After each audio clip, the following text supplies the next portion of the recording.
Ketua Perkumpulan Lingkar Hijau Hadi Jatmiko mengungkapkan adanya unsur kesengajaan yang dilakukan oleh oknum perusahaan yang melakukan pembakaran lahan guna membuka lahan baru dengan memanfaatkan momen di musim kemarau yang berdampak dengan timbulnya kabut asap yang menyelimuti wilayah Sumsel.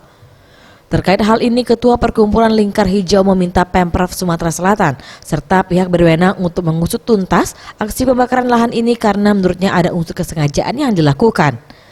Dampak dari perbuatan ini cukup luas, terutama rusaknya ekosistem lahan gambut yang dipaksa agar dapat ditanami, serta timbulnya kabut asap yang membahayakan kesehatan.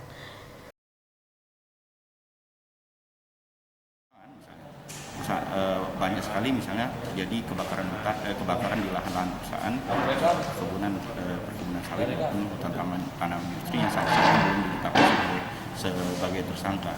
Nah, kalau berbicara soal hukum, pemerintah, aparat penegak hukum sebenarnya sudah tidak usah pusing-pusing lagi terkait dengan penegakan hukum, karena Undang-Undang Lingkungan Hidup itu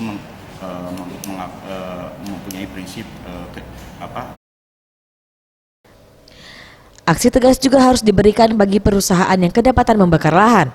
Dengan adanya sanksi tegas akan memberikan efek jera bagi pelaku sehingga karhutlah dapat dicegah sejak dini.